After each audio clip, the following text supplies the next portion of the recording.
relacionado con los pulmones e intestino grueso. Comienzas a inhalar profundamente y exhalar más larga.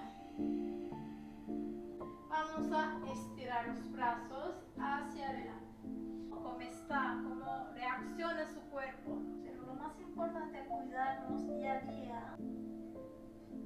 ¿Cuántas veces al respira?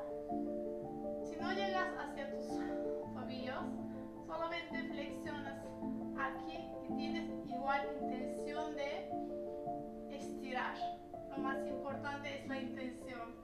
Si quieres, jalas un pasito más tus piernas hacia la cabeza para estimular los intestinos y brazos.